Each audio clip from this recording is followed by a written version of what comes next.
Good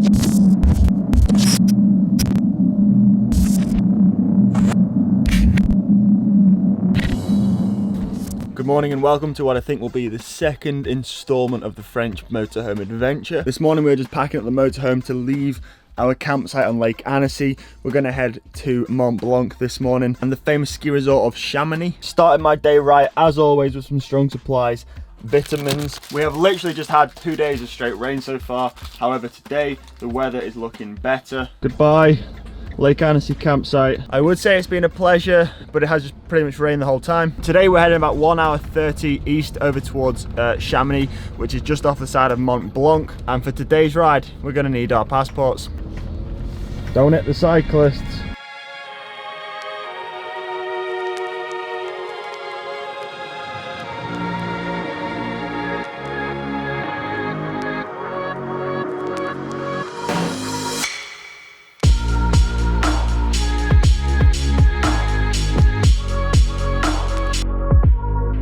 So it's another day in the French Alps. We're currently in Chamonix, which is at the footsteps of Mont Blanc. You can just about see the glacier there at the top. That is Mont Blanc. But we arrived in this car park last night and it was just empty, like there was no cars. But today, the whole thing is absolutely rammed. But we've got a big ride planned today which involves crossing 2 borders, riding through 3 different countries. And as you can probably see, I've had a fresh shave for today's ride. Smooth, very, very smooth. This is a future cam coming to you to let you guys know that today's video is indeed sponsored by Harry's. Harry's is a subscription shaving service which provides premium quality razors and blades straight to your door. Harry's was founded by 2 blokes named Jeff and Andy, who were sick and tired of overpaying for over-designed and overly engineered razors. So they decided to buy a razor factory in Germany which has been producing and manufacturing razors for around 100 years now. And at this point, they've helped around 10 million men achieve a better shave. Harry's offer premium razors at an affordable price, and they're able to do this by simply taking less profit, with blades costing from only £1.75 each. They are strong, durable, and Harry's guarantee a close, comfortable shave. I don't know about you guys, but I suffer from real sensitive skin, and I always get like spots and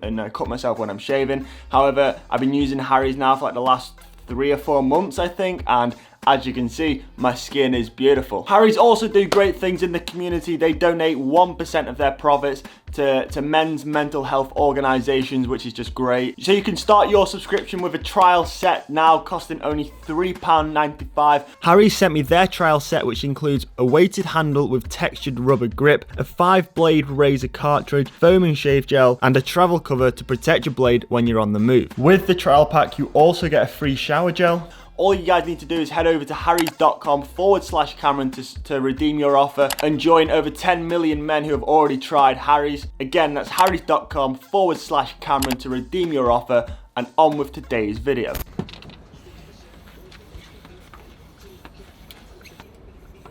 So we're just heading out of town right now.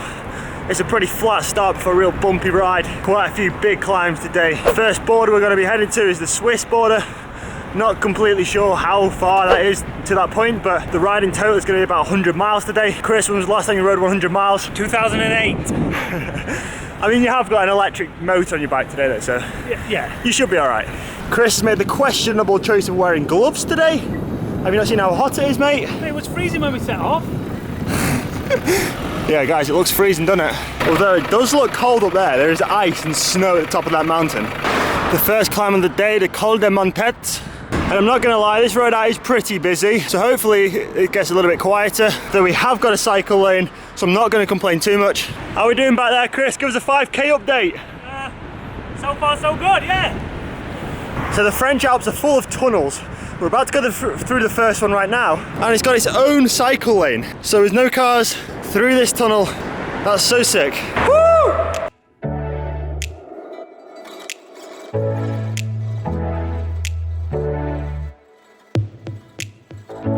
So that is the top of climb number 1. We're about 1,500 meters right now. That's climb number 1 of about 5 done for today. Now we're going to descend back down and do another one. Okay, so halfway down that first descent was the Swiss border control, as you can see right there. We didn't have to show our passports, they just let us straight through. So now we're in our second country, in Switzerland. Wait, how do you say hello in Swiss? No idea. Hello? Hello.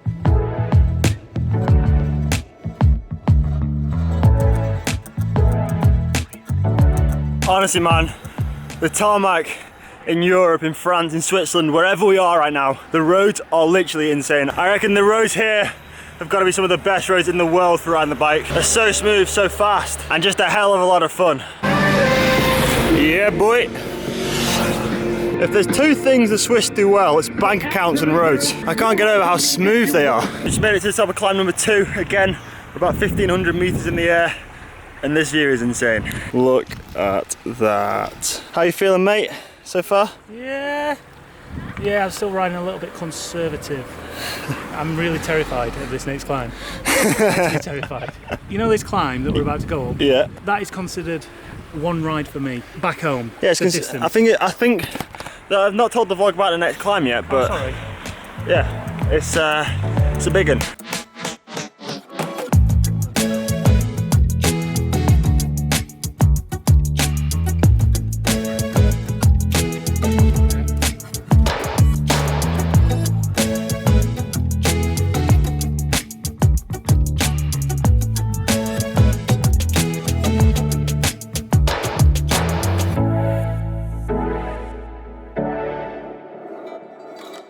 So that mountain over there, that is the ski resort of Verbier. If any of you guys have been skiing before, we're basically at the lowest elevation, like the lowest point of the ride today. I'm gonna put the elevation graph of the entire ride over the screen right now. This is where we are, and as you can see, we're at the bottom of an absolute monster. So from the bottom to the top, this climb in total is like 40 kilometers. I don't think I've ever ridden a climb that's 40 kilometers before. But right at the top of this climb, right at the peak, is the Italian border, and that is where we're trying to head to.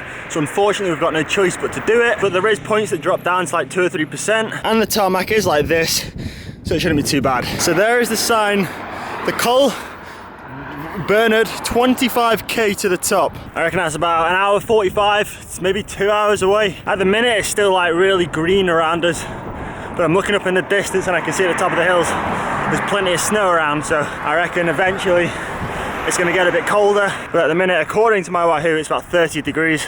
Or I've just got my text on my phone to say that I'm in Switzerland. I guess that means it's official. Yeah, I bet there's fewer things more fun than driving on this road in a McLaren or a Porsche. But we're making good progress on the climb to Italy. There is snow in the distance. We're at 1,250 meters right now, about halfway to the top. Chris has told me he's turned around about 3 times, but he's chugging on.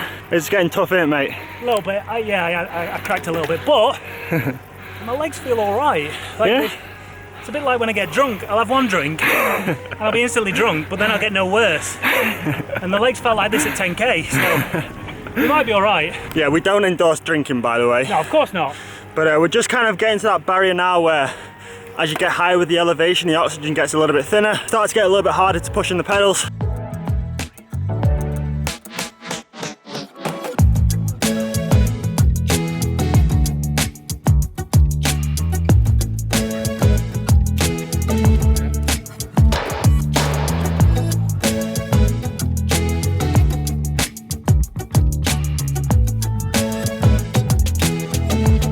That's one hell of a cup of coffee. Now there's no distance markers on this climb, but we're about to tick over 70 kilometers ridden. 80 kilometers is the halfway point, which is the top of the climb, which means we're about 10k from the top. We've got a little bit of an issue, a slight problem. Chris's battery on his e-bike has dropped down to amber, which we're not too sure like how long the battery lasts. I mean, we have been riding for over 3.5 hours, and we've been climbing for about 2.5 of those. So he has been using the motor a lot. And Chris doesn't think he's gonna make it to the top of this climb without any battery. So he's gonna turn around. But Chris, I'm gonna do it for us both, mate. Thanks, mate. I'll get a picture from the top and I'll Photoshop you in or something. And are you going to take my Wahoo as well? I mean, if you slip me 20 euros, I might. Oh man, the camera doesn't really do it justice, but that lake looks insane. It looks so inviting. But I'm currently riding through this like half tunnel, and it's quite a long half tunnel. I'm going to call it a half tunnel. I'm sure that's not the technical name, but it's so much cooler in here. It's so nice. Look at that, man. That's so sick. I want to go for a swim. It's starting to get a bit tougher now. We're out of the tunnel, we're a few kilometers from the top. We've just ticked over 2,000 meters in the sky, which is about 6,000 feet. It's getting a little bit harder to pedal, a little bit harder to breathe, as you can probably tell in my voice, but we can't be too far away now. Excuse me, cows. Can I borrow some red blood cells, please? I'm lacking oxygen right now.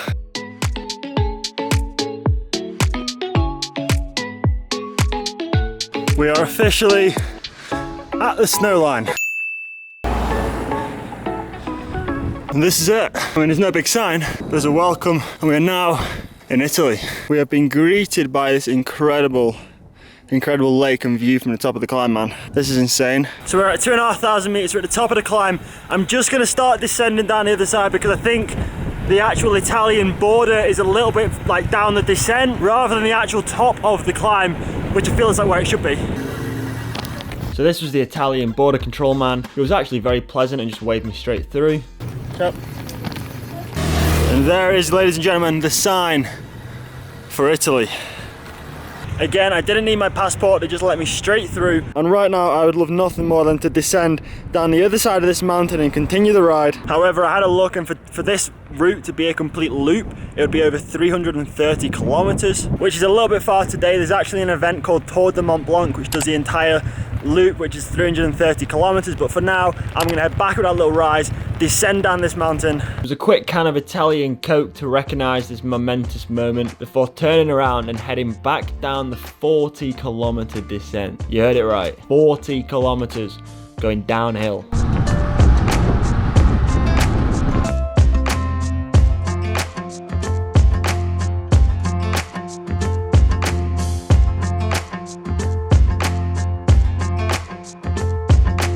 So I just passed the final kilometer marker on the penultimate climb, which is the Col de la Fauclaise. This is a pretty popular climb from the Tour de France, and we are up Struggle Street right now. I ran out of water about 45 minutes ago, and with this heat, I don't feel too great right now. So the first possible opportunity, I'm gonna try and find some water. Whew. So I didn't end up finding any water. Well, I did. There was a little shop in the middle of the mountains and they wanted €5 for a litre. So I politely smiled and left the shop empty-handed. Thankfully though, Chris, who was already back in Chamonix, had found a nice little cafe and he had the vanilla milkshake awaiting my arrival. And oh boy, it felt good. So there we go, 3 countries in one day aboard 2 wheels. Thank you for watching this episode. Let me know in the comments if you think it's possible to ride through 4 countries in one single day. And you never know, we might just give it a try.